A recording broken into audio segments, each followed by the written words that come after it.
let me begin by telling you a little bit about your host today and your speaker. Can we go to the next slide, please?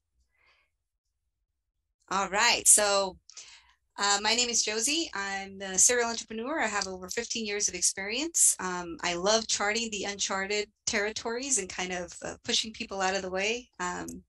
I present to you Carlos Martinez. He's my co-host here. He's the life of the party. He's an experienced IT leader with over 5 years of experience in the IT industry. Carlitos, you want to say hello? Hello, everyone, and thank you, Josie, for that beautiful presentation. Well, welcome. I'm very happy to have you. This is the first time with us hosting the webinars together. Last time he did it on his own, and I hope you guys like the chemistry. I present to you Joseph Villarreal. He's a product owner.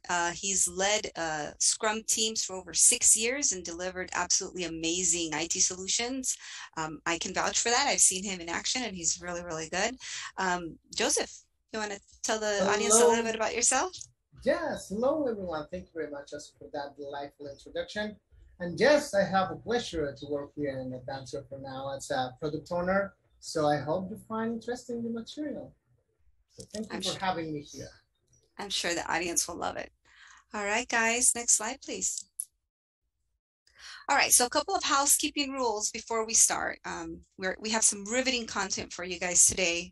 Scrum is an absolutely interesting topic. I use Scrum for even my non-technical team. So if you're a non-technical person and you think that this doesn't apply to you, or you are a technical person, the information will be extremely valuable. So before we go into the content, let's talk a little bit of housekeeping rules, okay? So the whole presentation will be recorded and you'll have access to it, okay? So the slides will go out via email, so will the recording. So if you have friends and family that are interested on Scrum or Agile methodology, please forward them the information. They're more than welcome to have it. This is all about a community effort, and we want the information to just be disseminated.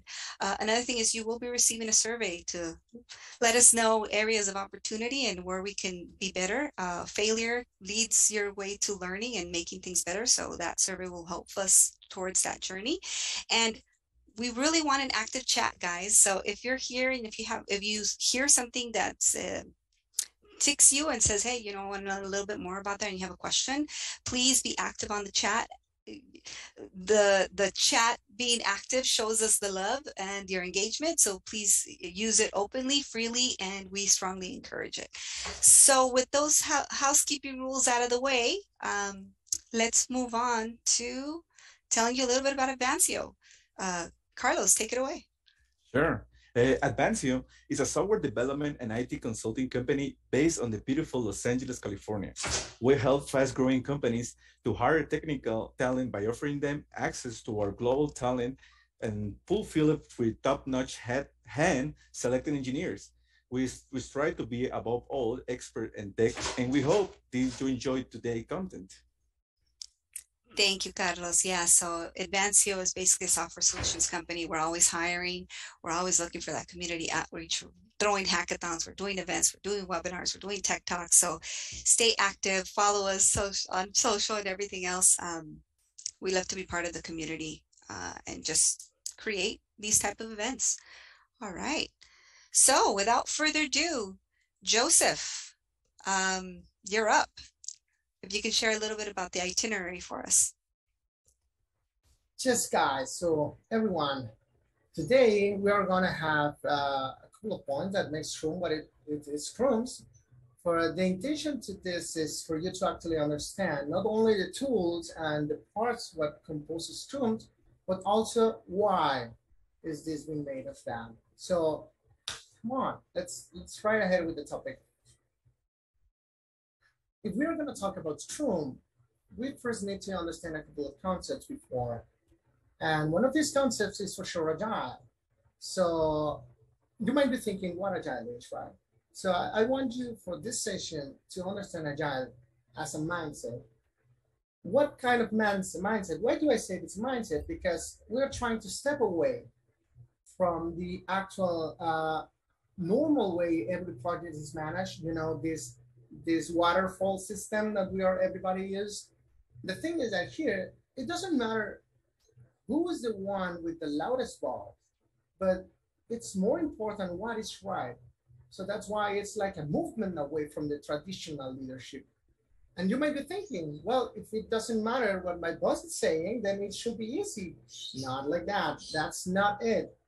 The idea here is that this is a thought process that needs to happen with experience. And we're going to talk about experience, collaborating, and repeat everything once and once again. So let's go back with the next presentation, please.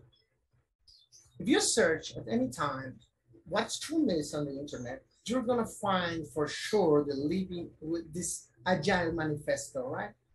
So there's a lot of information out there, but the most important thing is here for us to understand that the actual Scrum guide provides us that this kind of balanced concept. We're trying to strive ahead of the actual process and tools and everything to actually become a little more. It's not like what it's important and what it's not. It's more finding that balance. So here is the guidance. So this demands us to take individuals and interactions over the process and tools. So it doesn't mean that the process and tools doesn't matter. You see, you get the idea. It's more like we're more focused on how the people interact during the development. Same for the working software over comprehensive documentation. It doesn't mean that we are not documenting anything, right? It's actually the opposite. We are developing working software and then we are documenting. And it talks about, again, collaboration between the customer over the contract negotiation. So it doesn't mean that we are not having a contract because everything is going to become a mess, right? This is more about how can we elaborate this negotiation during the actual development in collaboration with the customer. And of course, now it talks about the actually plan. So it says responding to change over following a plan. It doesn't mean that we are not going to have a plan. It's more about actually reacting to that plan over the customer collaboration. So that's it. That's it. The Agile Manifesto in a nutshell. So with that being said, let's jump to the next part of the manifest, right? We're going to find there that Agile demands us to believe and constantly living 12 different principles. This doesn't mean that we are kind of actually memorizing all of those. So I'm not saying that a couple of these are more important than the rest.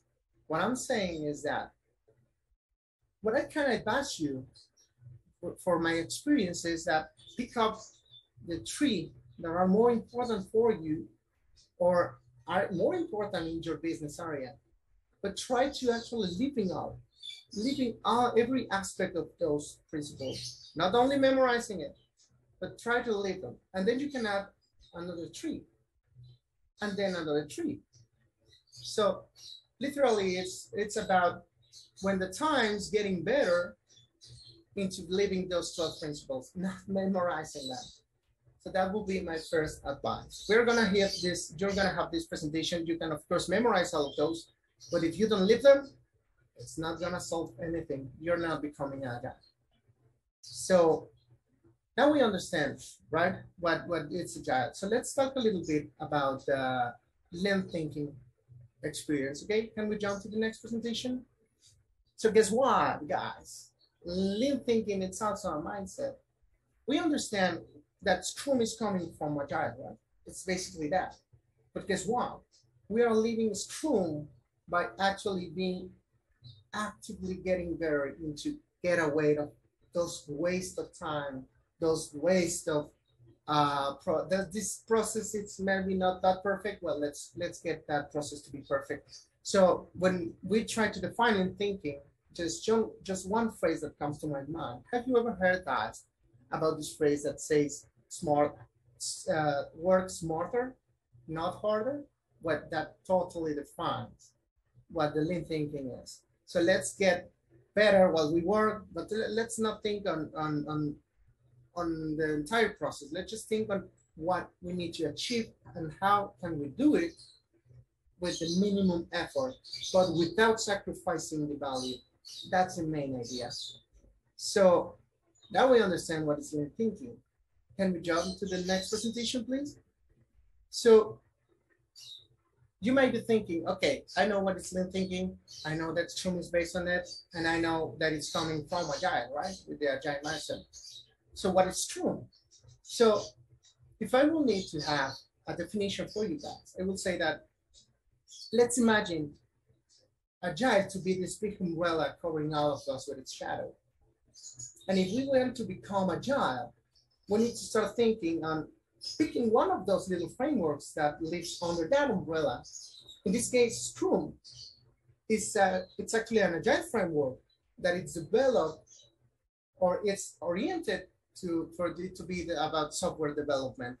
So that would be like the correct definition. And I want you to think about it and notice that I am not saying Scrum methodology, right?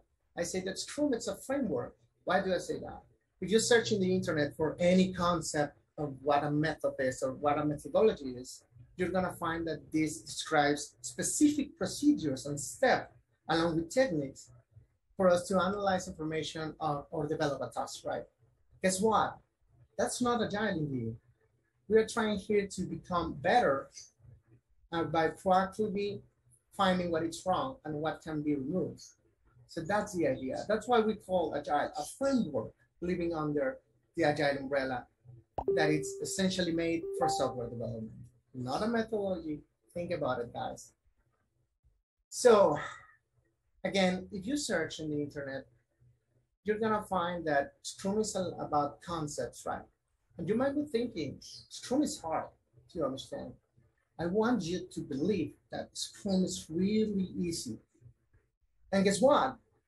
Again, since it's not a methodology, you're gonna find that most of those guides are incomplete, and that's on purpose. Maybe that's why you find it kind of hard to understand while reading it, right?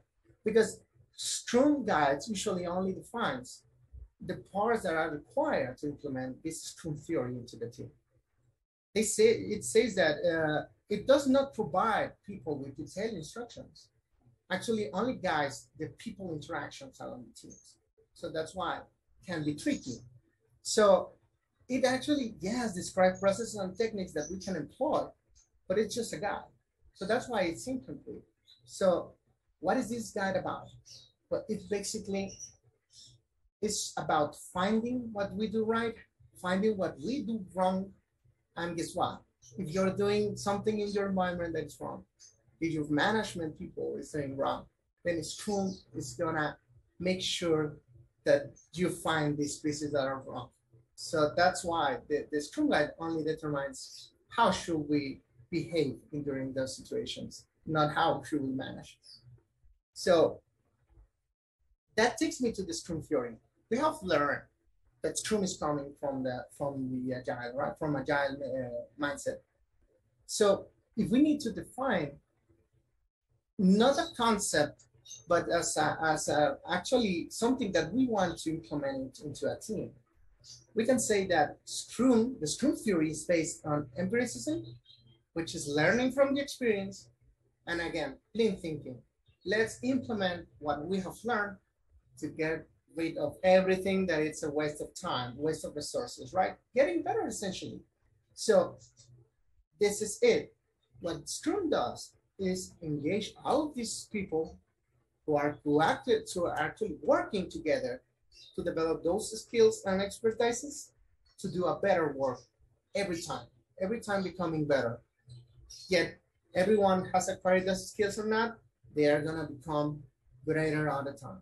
So that is why it's based on empiricism. So you might be thinking, how? Well, can we jump to the next presentation, please? Scrum defines 3 different pillars for us to work with in order to grow better in Scrum. So you might be thinking that it's really easy, right? 3 different pillars. If I learn them, then I know how to apply Scrum, right? But guess what? They're more like tricky values for us to start working with. It calls about literally adaptation, transparency, and inspection. We know that if we are agile, we need to react to changes, right? So that's why this make a lot of emphasis in the adaptation. But in order to achieve that adaptation, we need to be really, really transparent. We all need to know what we're doing. We all need to know what are we doing, how are we doing that, what are we doing wrong, what are we doing right, and that requires a lot of inspection. That's why the third point here, it's actually inspection, because we need to be constantly checking out what we are doing and ways of improvement for what we are doing. So that's essentially the three Scrum pillars that you need to learn in order to become agile. So thank you very much. So we have talked about the pillars, right? We know what Scrum is based from in and where Scrum is coming from. Now let's talk about how can we start applying Scrum, right? So if you want to start being an agile people that is applying Scrum into a project, we need to talk about essentially 5 living values, which are the ones that the Scrum Guide demands us to believe in and live constantly to become better. We need first to be really, we need to have a lot of courage, because how many times you have an idea and you don't have the courage to say it? You don't have the confidence to say it, right? Well, that's hitting directly in the transparency, which is one of the pillars, right? We need to be focused. We need to spend all of our energy as much as possible into the thing that we know that we need to do. And that for sure requires a lot of commitment, right? We all know what we need to do. We just need the courage and the focus to do it, but we also need a lot of commitment to say, I need to do this. It's my work. It's the part of the work that I'm developing. Of course, if we're going to talk about out of that criticism, right? If we are going to be open to all of those situations, we need to be respectful. You cannot say anything that it's on top of your mind if you're going to be respectful, disrespectful, right? You need to be always respectful with your teammates. And if we apply all of those fours, we're gonna achieve the last one, which is the openness. So literally, we need for everyone to be open for us to be named what we are doing wrong, right? We need to be really open for the people to criticize what we are doing in order to become better. So that's why it is a value. Guess what? If you live out those 5 values, Scrum is not gonna be that hard. So essentially, think about them now, memorize them, but again, live them. You need to live all of those values daily. With that being said, we understand all of the parts that compose Scrum, right? So if we want to learn how to apply this to a team, we need to understand the actual team, right? So let's talk a little bit about the Scrum team. First thing I wanted to understand is that we talk about Scrum is a Agile framework, so it cannot be hierarchies, right? We are talking about not who is right, but what is right. So no hierarchy, guys, no sub-teams. We are all working together as a one piece to actually deliver the tasks. The only thing that the Scrum Guide demands us to have is 3 different parts for that Scrum team. Number 1, Scrum Master, a very popular one. We are going to talk about all of them during this thing. But we only have Scrum Master, Product Owner, and developers. Again, no hierarchy, no one is more important. So with that being said, you might be thinking, then smaller is better? Guess what, guys? Yes, in this case it is, but pay attention. Balance is the key. The thing is that we really want to maintain this group small enough to be able to maintain the transparency, right? If we are too many people, then transparency might be difficult to maintain, right? But we don't want to be to have a short team that is so short that we cannot actually deliver something that it's valuable. So with that being said, the only thing that we need to take in mind is that the Scrum Guide actually is suggesting that we have around 10 people on the team composed like that. Scrum Master, Product Owner, developers, all of them should be cross-functional, self-managing, and again, around 10 people. With cross-functional, we need to understand that everybody needs to know what to do and be able to actually perform all of the tasks that compose the product items, right? And when we talk about self-managing, means that everybody can choose what they want to do. Because again, there is no hierarchies. Everybody picks what they want to perform. So you might be thinking, Joseph, but in my team, we're around 20 people. And we're actually working as a waterfall team, right? How can we do it? It's easy. Actually, again, the guides provide a solution for that. If the product owner, the product backlog, or the product items, and the product goals are the same, you can perfectly have more than one Scrum team working for the same project. So essentially, that's it. If you understand who is doing what, and everybody can pick whenever they want to do, then we only need to have the same product vision, right? We need to share this product goal together, but we can be more than one team working together. And that's it, as you see of that. Can we jump to the next one? Let's talk about the parts of that Scrum team. Let's talk a little bit about the developer, right? The developer part. So just like I told you, according with all of the Scrum guides, there is no part of this Scrum team that is more important than the rest. But if I need to give you an advice, in my experience, actually the developers are the very heart of the Scrum team. I'm not saying they're more important. I'm just saying that they are essentially the heart of the Scrum team. Guys, believe me, if you work in a waterfall system, listen more often to your developers, and you're gonna see that you're gonna improve a lot, because they are the guys that actually know how to do the stuff. So let's talk about the commitments for the developers, okay? The developers are basically accountable for creating a plan on how to work on the product items. They need to actually stick with that plan and the definition of done for those. And well, they need to be really professional and accountable of what they are doing. If they stick with those bullet points, then you're gonna find all of your developers great.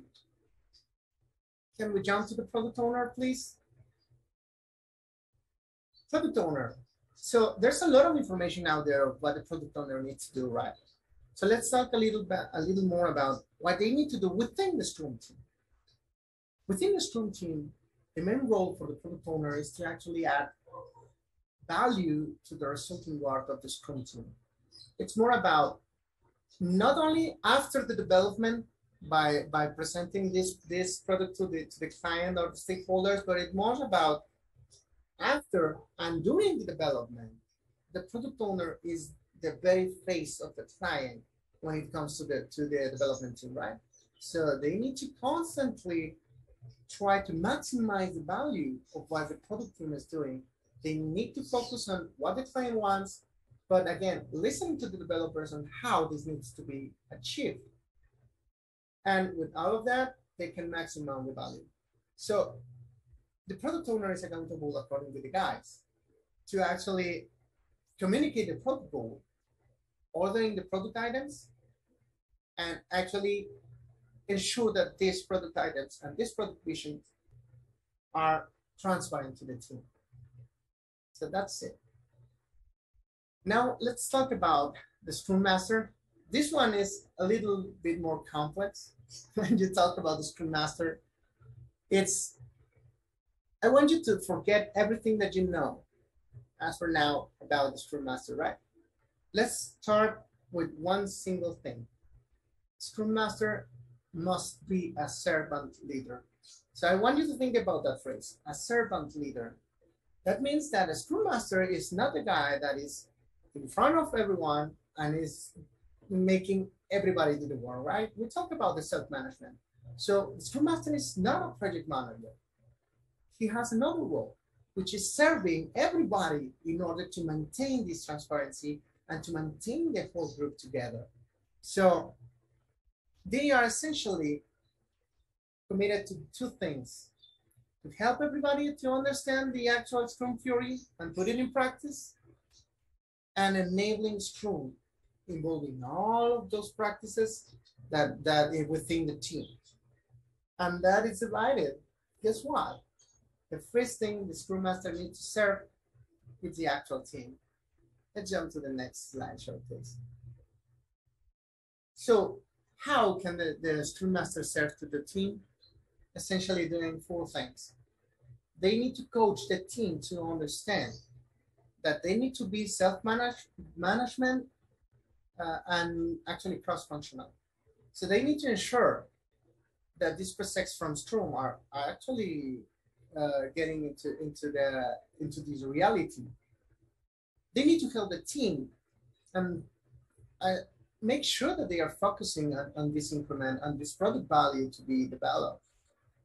They need to be one step ahead of the problems and make sure that all of everything that is going to become an impediment for a team to keep developing everything, well, they need to remove that.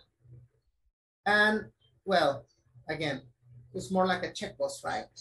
The Scrum Master is the one responsible for each Scrum event that we are going to review a little later are really taking places. So that's how the Scrum Master is serving the team. Now, let's jump to the next slide.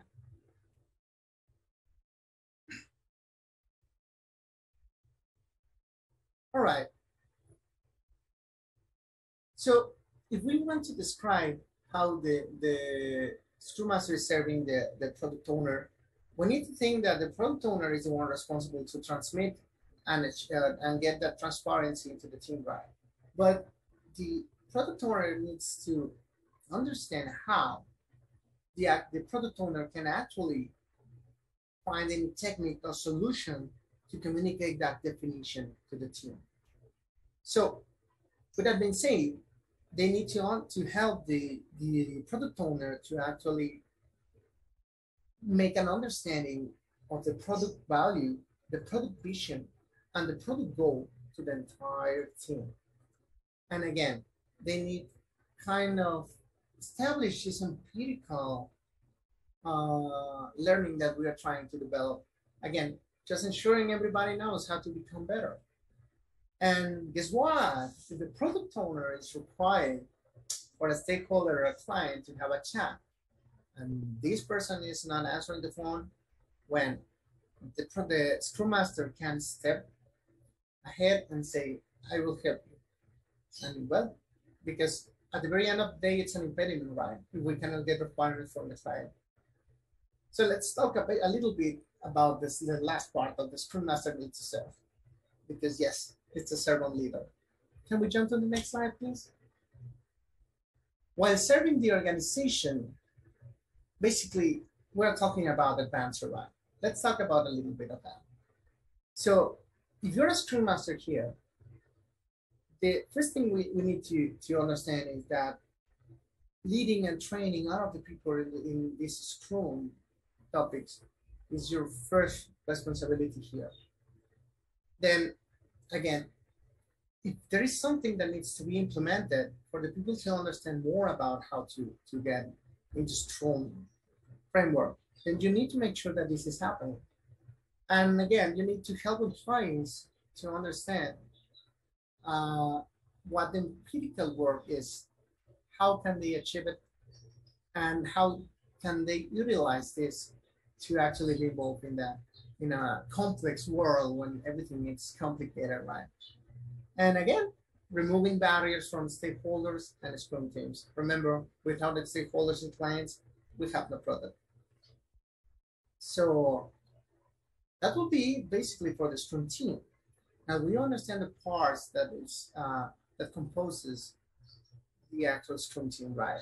Let's talk a little bit about the ceremonies I know you for sure know a couple of them, but let's see, why are they important? Because basically, if we want to achieve transparency, if we want to enable it, then we need to have these ceremonies. And there's a really big myth about these ceremonies. How many times haven't you heard that Scrum is a waste of time because there's a lot of meetings, right? But at the very end of the day, that's not true. Actually, those Scrum events are designed to avoid any other meetings happen. So if we follow these principles, if we follow these Scrum ceremonies the way they should work, then we should avoid any other meeting that might be required. So if something is required, it needs to be really extraordinary. So that's basically why those Scrum events are. Let's talk about a little bit of those, okay? If we're going to talk about Scrum events, we need to talk about 4 of them. And you're going to be thinking, why do I see 5 images here, right? We'll talk about a little more later. So can we please switch back to the first ceremony, please? So let's talk a little bit about the sprint. Can we switch to the sprint page, please? Just 2 more. One more. No, you're running in the opposite side. Correct. Thank you very much. So let's talk a little bit about the sprint. I know that if you have read something about Scrum, you have for sure heard about the sprint. So I wanted to visualize the sprint to be a container for the rest of the ceremonies, okay? So they are literally just fixed length repeating events. According with Scrum Guide, this should be no longer than a month and not shorter enough so the team not to be able to deliver an actual valuable product. Why no longer than a month? Because if some requirements have changed from the client, then we might become obsolete, right? So that's why longer than a month, it's not a good idea. So if the developers are the heart of the Scrum, then basically sprint is going to be a heartbeat that we need to follow until the end of the product development. So we need to consider each sprint as a small project with its own vision, with its own goal and everything. Can we jump to the next slide, please? So during the sprint, and this is for you this is something that I really want you to understand, guys. And this is for you to work. If you are trying to work in the Scrum world, then this is an advice that I can give you. During the sprint, there's a couple of things that could never happen, should never happen, and a couple of things that needs to happen. So first thing and more important, only the product owner has the authority to cancel the sprint or to change the scope of the sprint. So no changes to the will endanger the sprint goal are made. The quality does not increase with the time. Remember, we're trying to get better, not get worse. The product items are redefined as needed. And the scope, if it's gonna be something different from the beginning, then it's need to be negotiated with the product owner while the developers learn. So remember, sprints are set up to enable predictability, ensuring inspection, and adaptation towards the product goals. So if we don't maintain these bullet points here, everything is gonna fail. So with that being said, we all know what a sprint is, right? Let's learn about the first ceremony that is gonna happen during the sprint. Let's go to the sprint planning session, please.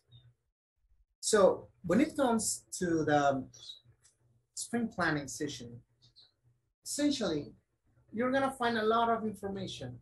But here, I want you to think about 3 different bullets.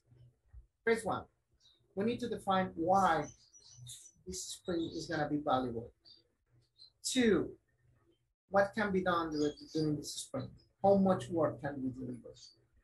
And number three, along with everyone, we all need together to define uh, uh, when we are delivering this and how we're gonna get the work done, essentially. So this usually becomes a session that might be tricky for most of them, but for real, guys, if you focus on these 3 points, you're gonna have a sprint planning that is gonna add value to the sprint. So for each selected product item, then the developers need to communicate the how. And once that is done, and we have built a plan for that sprint, then we have created definition of that. And we, just like I said, if we stick with that definition of that, everything is gonna be fine. So can we jump to the next slide, please? This one is really famous, right? I know for sure that you have heard about it. So there's a big myth here that I want you to understand that it's not true. Most of the teams believes that the actual daily scrum, it's like a status report. And that's how they manage it. Everybody says what they are gonna do, what they did, and what else is gonna be done, right? But that's more like a status meeting if you think about it. So that's a common way we do it, right? But that has established a big myth around it. Guys, what if I tell you that the Scrum Master is not required into a daily Scrum? That's a big mind blow, right? But guess what? Guess what? That's actually true, and it's inside of the Scrum Guide.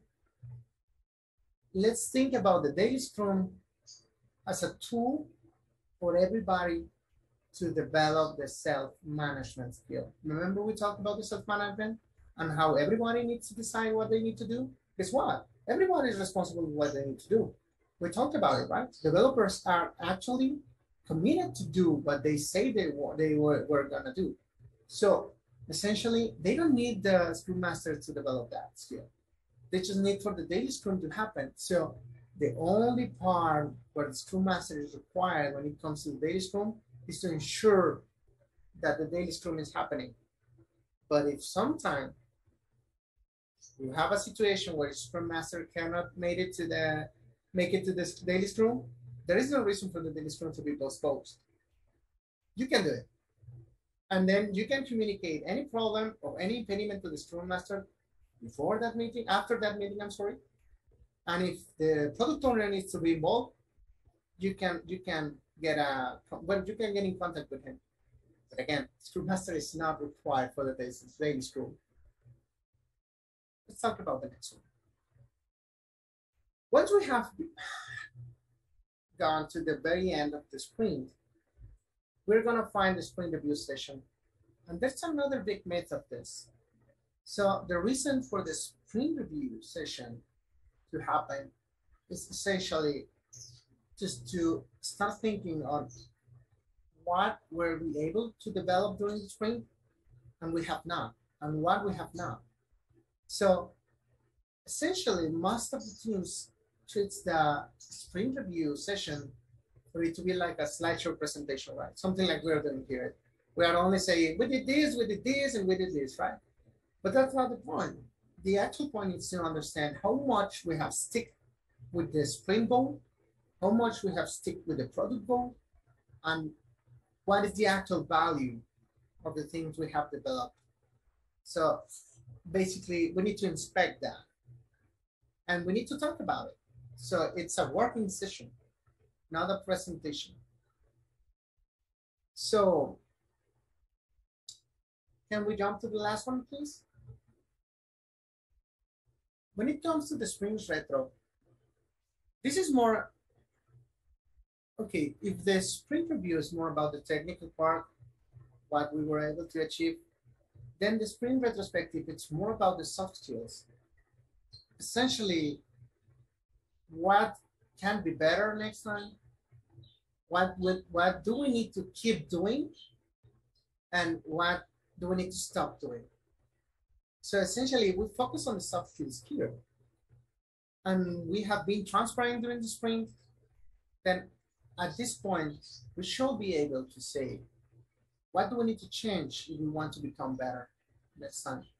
Remember, this is a big cycle about learning and getting better. So that's why the sprint retrospective is useful, and that it's what it's necessary. So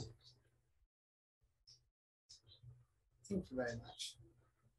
We have learned, again, what is Scrum is based on, how we can apply Scrum. Now let's talk a little bit about the tools that are going to help us to actually do this, okay? Let's talk a little bit about the Scrum artifacts. Essentially, we got 3 different Scrum artifacts available. So these are designed to maximize transparency again, because the work is going to be available for everybody to read, and everybody can understand what they need to do. Out of these 3 have a commitment too, and we're going to talk a little bit. Can you jump into the first one, please? So the Scrum, the product backlog. I know you have heard about it, and if you haven't, let me explain it very quickly. Let's take the product backlog as a big container that contains everything that the product owner has identified that we need to do in order to achieve the mission. Okay, we are all working together to achieve the product goal. Then the product backlog contains the product items that we need to develop that. So basically, it's just a big list of everything that we need to do. It's going to be available for everyone, and it's going to be really transparent. So I talked about the commitment out of those tools have, right? So the product backlog essentially is aiming to commit the product goal. What the product goal is easy. It just describes a future state of the product that we can actually plan against. We need to know what do we need to do, right? Then the product owner describes it, and it contains everything. It contains everything that we need to know about the product. Let's jump to the next one. So we should talk about the sprints, right? Those are iterations that are going to happen one and again and again and again and again and again until we have reached the product complete, right? So the sprint backlog contains all of the product items that are going to be inside of the increment. So again, the product backlog is composed, the sprint backlog, I mean, is composed of sprint goal. I mean, why are we doing this? The product backlog items that we have picked to be part of this sprint, which is the what are we going to do, and the actual plan to deliver those tasks. And this is the how. So in the sprint backlog, I would like to give a little pause. Remember when we talked about ceremonies, that I showed you 5 ceremonies, but we only talked about 4, right? So it's one.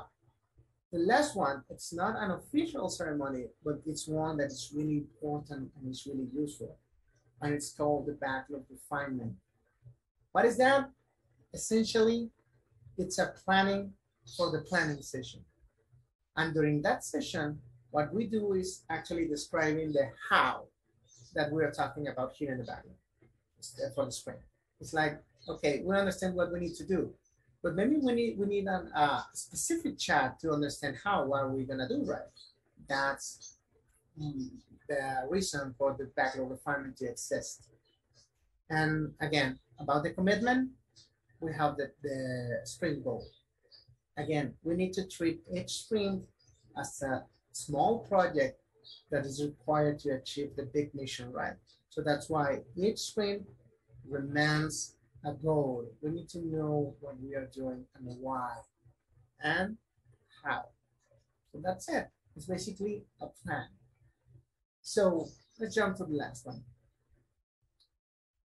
We talked about the sprint goal a little bit, right? So that's why I want you to take a pause and think a little bit about the sprint goal. So we know what the product goal is, and we know what the sprint is, and we know that the actual sprint contains a sprint goal. But what is a sprint goal essentially, right? So let's focus on the increment side of it. We know now how are we gonna do it. and we know what are we going to do, and we know essentially the plan for that to be made. With that being said, the sprint goal is the summary of all of those. Is the actual objective for that single sprint. Remember, it's a small project, we need a goal. And that's it. That's basically what the sprint goal is. So finally, and this is the last tool that we have available here in Scrum, we have talked a lot about the increment, right? And the definition of done. So if you were wondering, then this is how we know that. Let's imagine the increment to be like a little slab in a big stair, okay? In order to achieve the top, we need to go one slab by one step at a time. So essentially each increment is one step ahead in order to achieve the big goal, the big project. So we divide each sprint goal for it to be an increment, and we call an increment essentially what we need to do during the sprint. So that's the goal. And again, it has a commitment too, which is the definition of done. Once an increment has been born, once that we know what are we gonna do, then that's the definition of done that it's gonna be required for us to know during the sprint review if we were able to complete the mission or not. So we need to know what the definition of done is, right? Well, it's being born by the increment. And essentially those are the tools that we have. So can we jump to the next one? So actually there's a lot of certifications here. If you want to start by my suggestion would be like for us to actually start at baby steps. Let's focus on the first one. Let's take a read of the session. You can use this information. And guys, again, it's not that hard. It's more about changing our minds. If you change your mind and you start thinking lean and you start thinking agile, then you're gonna become strong at the very end of the day. I assure you guys. It's a lot of concepts in the table, but they are not so hard. It's more about believing. We need to believe it. That's awesome. Thank you, Joseph. I think that we're in the questions and answers section. Going back a little bit on the certification, so those are the three most prominent. So I've seen that in some of the Advancio University development programs that we have, and Scrum.org, Scrum Alliance, and PMI are the most commonly utilized, and each one of them have their different certification paths. So like this is the first one you should take for product owner or SM, or for different ones, and then 1 and 2. So I know Veronica had a question on certifications and kind of what the pathway is. It would really be relevant depending on which one of the organizations you decide to get certified on or by, right? So we have lots of really great questions. I know that the chat was pretty active during the session. So Carlos is going to go ahead and assist us with some of those questions. Take it away, Carlos. Yes, we have select a few questions from the audience, and there's someone we can start. Junuen asked, how can a Scrum Master contribute to the sprint planning? Well, essentially, during the sprint planning, the most important thing, remember, the rule for a Scrum Master is to maintain transparency, right? So what if I told you that I am a developer and I already told you that this task is really hard and the task that I'm gonna pick is really hard. And then I told you, I'm gonna be like 1 hour working with that. First thing the Scrum Master needs to do is to negotiate that with the team. Remember, they need to focus on allow everything to be transparent. Then something happened there. Whether I know, maybe the developer is kind of lying and saying that it's a tough one, but then in the planning, he's saying that it's gonna make it in an hour, or maybe the developer is a genius. So the first thing that they need to do in order to participate during the sprint planning is to provide all of their expertise on the team and all of the knowledge they have on the team and try to actually build a plan, which is the sprint planning for, right? It's like we are trying to create a plan. And if we are going to stick with that plan, we need to make sure that we are being realistic, right? And the only one that can maybe has that information is the Scrum Master. So that's how. Remember, we are kind of committing for stories, and we are providing estimations to that stories. So the only one that may have that information is the Scrum Master, allowing transparency. Remember, always. Nice. That's good, Joseph. You mentioned histories. How do you pick good user histories to a team member? Ask. I think this one it was from June too. Hey, and I had that same question. So how do you pick the proper user stories for the proper like team member? Like some user stories might have like a lot of story points, right? And the skill set might not be there. So how do you match that? Excellent question. Here's the answer. We cannot pick that for the developer. Is the actual developer the one that needs to pick that story? How? Oh. Because he knows that he will be able to achieve that mission. So that's it. That's why we are making a lot of emphasis into the self-management and how the daily Scrum are actually make possible that. And that's why the Scrum Master is not required when it comes to the daily Scrum, because they have selected their tasks. We are not assigning those tasks during the planning. Is the developer the one that is actually deciding who is doing what? So it's like a carousel. They look at the user stories and they say, I want this one and this one and this one. No. Exactly. We do have this session that is called backlog refinement. Remember, we talked about a little bit. So all of the stories within the backlog should be ready for the team to decide. So the only thing that we can do as a product owner and as a Scrum Master is the product owner decides which stories are going to be part of the next increment. And the Scrum Master needs to make sure that all of those stories are ready for the teams to work. So we are not adding any story that it's not ready. If it's not ready, the product owner needs to review it. But once that it's ready, it's just like you said, it's like a carousel. It's like, hey guys, this is what we are doing. What do you want to do? And the idea is for them to have a lot of them so they can pick the ones they want to do. So that's the magic. We are not assigning work. So we don't need to think about if they are capable of doing. They are the ones saying, I can do that. I can do this. That's awesome. Yeah, they pick their own fights. Correct. Exactly. That's really good. Okay, Joseph, you mentioned a sprint can be canceled, right? And in what cases can you cancel a sprint? Well, you know, as a product owner, canceling a sprint is something that we really don't want. It's just like extreme situations. Let's think about, we are building a cupcake, right, for a client. And we know that we are performing all of those tasks on the sprint and within the sprint backlog, and all of the items in the product backlog are related to cupcakes. What if one day the client wakes up and decides they don't need a cupcake? Now they want a bicycle. So it's like totally different, right? But guess what? The actual value of the product needs to be decided by the client. So that's why we are becoming agile, because we want to react to those client requirements. So guess what? All of the work that it's in the plate and it's in the increment serves nothing, because a cupcake has nothing to do with a bicycle.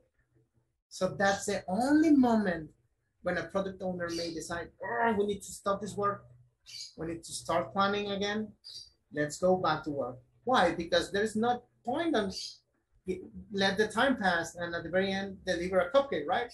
The client is going to say, I told you I just wanted a bicycle. And most of the times clients and stakeholders doesn't care about sprints, doesn't care about development stuff. They don't care about anything. They just want a bicycle, right? So that's why the only situations where we might decide, like, guys, stop everything, we need to start again. So it's something that we really want to avoid. But again, the one who decides the value of what we're building is the client. Yeah, I've seen that happen quite a bit. And the analogy is more like, hey, I don't want a car anymore. I just want a bicycle. So sometimes we could recycle maybe the use of the tires or or this or that. So some stuff can be recycled, but so there are different variations. I haven't seen it where it's like a complete different thing, where it's just a cupcake Yeah. but they're related usually. And yes, it Yeah. does happen a lot in real life. I mean, I could. Yes, yes. And if it's something that can be recycled, then we can maybe just get the sprint shorter. You say it's like prioritize everything. Let's stop everything. Let's prioritize. Okay, we can continue with this war, right? But the sprint is not gonna be. If we were planning for the sprint to be like 15 days, then it might be becoming to a 1 week only sprint. But we need to stop it, right? Because we don't want to build the entire part. Maybe only the tires or something like that. You just went right on the point.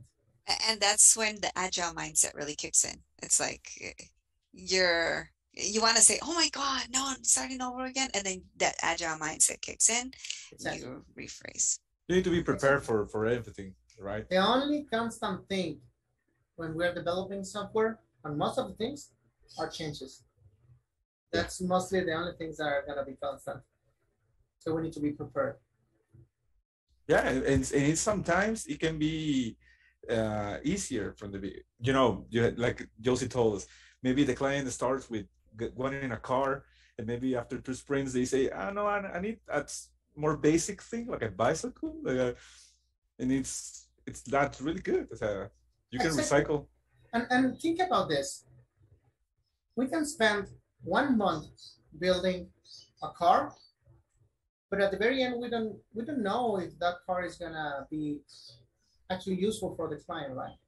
So instead of that, we are developing first the tires, then maybe the mirrors, then maybe doors, and it's at some point the client decides that he don't want a car but maybe a van. We at least have the tires, and maybe we can recycle or tweak a little bit of stuff.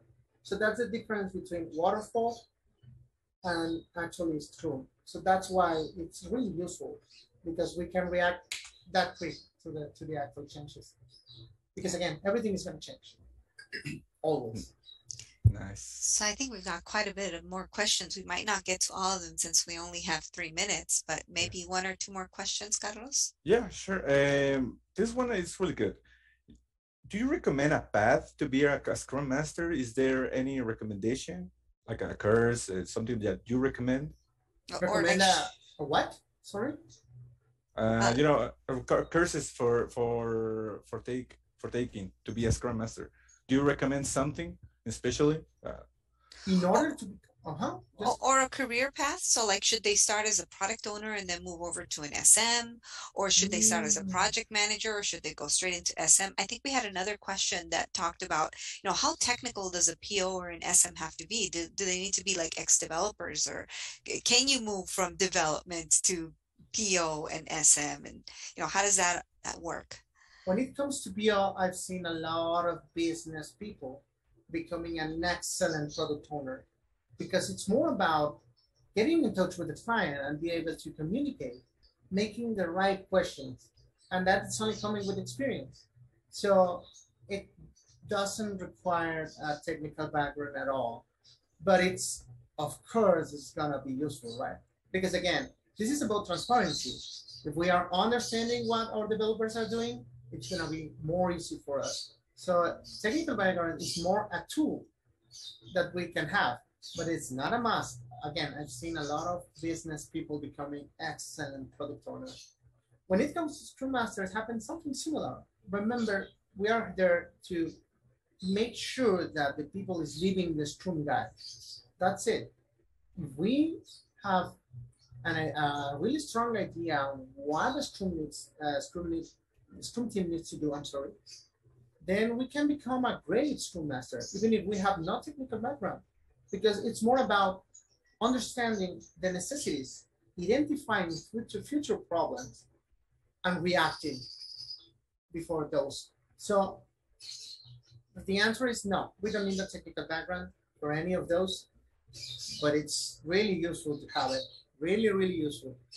it can save a couple of minutes, a couple of hours, a couple of days of work if we understand the developers right. But again, it's more about listening to the developers. I've seen a lot of technical people with almost 30 years of experience being a horrible scrum master and a horrible product owner because they are not mind open, and they don't care about their crew members. So it's not about technical. Yep. So I think we'll take one more question. There was one that was brought up from Facebook. How do you recommend following up on an action? I think I've always had issues with that myself. Like, do you send an email? Do you send a chat? Like, do you want to be aggressive right away? Like, how do you, as a Scrum Master, I'm assuming that it's your responsibility to make sure, obviously the team it takes ownership and commits, and you're just there as a facilitator, but you're always going to have the situation where maybe you have a team member that maybe isn't as responsive or maybe forgot something. And how do you deal with the EQ of following up on an action item, right? Okay, again, being a Scrum Master involves a lot of knowing the people, right?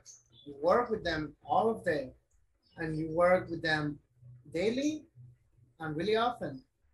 So it can happen that sometimes a small chat solves those kind of problems. I've seen a lot of times a problem become worse because of a passive aggressive message, a passive aggressive conversation. And maybe if we are more like understanding that person, that's gonna solve a lot of problems. So how can we manage it? By knowing the people. You know, if you're a good Scrum Master, you for sure know whether if this is the first time this person does it, it's not. So he's kind of like, again, it's not a manager, so it's not maybe his responsibility to scold people or maybe say people to do what they need to do.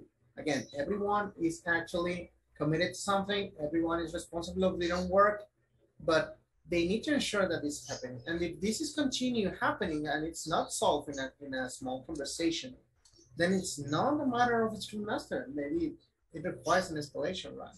Right. Mm-hmm. Yeah. There's limits to what the Scrum Master can do, and maybe it'll need to be escalated if it's repeated, right? Correct.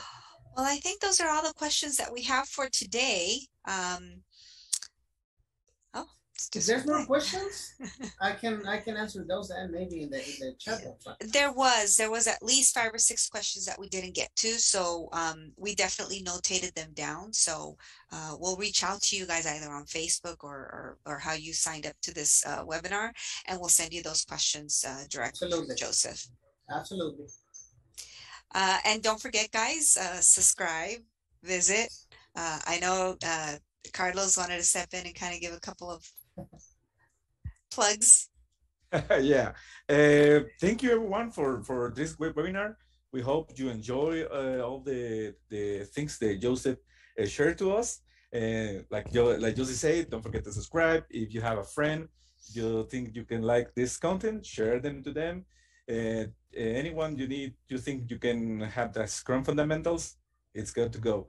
And guess what? We have job openings. So if you like an environment where you can grow up and you embrace your uniqueness, Advancio can be your family. So go to advancio.com/job seekers and learn about how all of the available roles and jobs that we have for you. And there you go. That's a great plug. Thank you. We just had to do that, guys. So thanks everyone for your time. Again, this is all being recorded and it'll be sent out to your inboxes. Thanks again. And we'll see you guys again next month for the next webinar. I know we've got an awesome Angular material, I think, content. So again, we do these monthlies, guys. Keep on coming back. If you have any suggestions for content, please email us at info@advancio.com. Have an excellent day. Have a great week and have a great rest of your May. See you guys in June. Bye-bye. Thank you very much.